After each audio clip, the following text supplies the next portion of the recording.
খালিরা কয় বয়দা, আমরা কই আন্ডা, কুমিল্লায় কই ডিম। আছে না নাই? এক দেশের কত ভাষা, এক দেশের গালি আরেক দেশের বুলি। আমরা বলি ছেলে, কুষ্টিয়ায় বলে পুত্র, আরেক জায়গায় গেলে বলে হুত, আরেক জায়গায় গেলে বলে ফোয়া। আছে না নাই? এক এলাকায় বলে বেটা ছেলে, ছেলেদেরকে বেটা ছেলে, মরদ ফোয়া, মরদ ফোয়া হইতে না, মরদ ফোয়া হতে। আহা, কি ভাষার বৈশিষ্ট্য! তো যেটারে আমরা বলি ডিম, কোথাও বলে আন্ডা, কোথাও বলে বয়দা।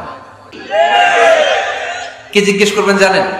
জিজ্ঞেস করবেন, আম্মা জান, মুক্তিযুদ্ধের সময় আপনার বয়স কত ছিল? ওই সময় মুক্তিযুদ্ধের সময় আপনাদের এলাকায় কি কি হয়েছিল মা? আরেকটা প্রশ্ন করবেন, মা বিয়ের সময় আপনি কেমন ছিলেন?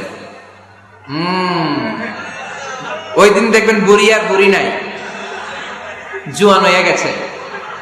ওই দিন বলবে, মা আমি অনেক সুন্দরী ছিলাম, আমার মাথায় অনেক চুল ছিল, আজকে নাই। আমগো গ্রামে আমার সাথে সুন্দরী মাইয়া ছিল না। অতীতের স্মৃতিতে, স্মৃতি হাতড়াতে হাতড়াতে তিনি হারিয়ে যাবেন। আল্লাহ রাসূল সফর করলে কোন স্ত্রীকে নিয়ে যাবেন তিনি স্ত্রীদের নাম লিখে লটারি করতেন। সুবহানাল্লাহ নাই? কি করতেন? কোরআ, আরবিতে বলে কোরআ, বাংলায় বলে লটারি। এই লটারি জায়েজ, এই লটারি জায়েজ আছে। স্ত্রীদের নাম লিখে কোরআ করতেন, লটারি। যার নাম আসতো তাকে নিয়ে আল্লাহর হাবিব সাল্লাল্লাহু আলাইহি ওয়াসাল্লাম সফরে বেরিয়ে যেতেন। সফরে স্ত্রীদের সাথে দৌড়াদৌড়ি করতেন।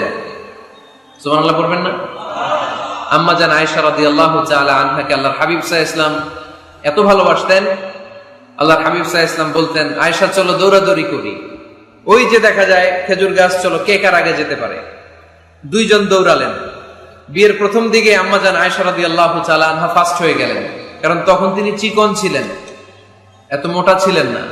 আবার অনেক বছর পরে আরেক সফরে যখন আম্মা জান আয়েশা সফরে লটারিতে নাম আসলো, ওই সফরে আবার আল্লাহর হাবিব সাল্লাল্লাহু আলাইহি ওয়াসাল্লাম বললেন, আয়েশা চলো আজকেও দৌড়াদৌড়ি করি।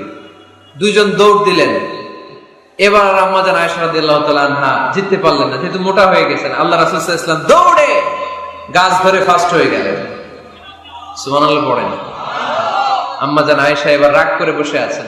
আল্লাহর হাবিব সাল্লাল্লাহু আলাইহি ওয়াসাল্লাম বললেন, হাযিহি সাফকাতু বিতিল, ওই যে কয়েক বছর আগে আয়েশা একদিন রাতে তুমি আমারে হারায় দিছিলা, আজকে তোমারে হারায় ওটার প্রতিশোধ তুলে নিলাম। সুবহানাল্লাহ পড়তে পারলেন না?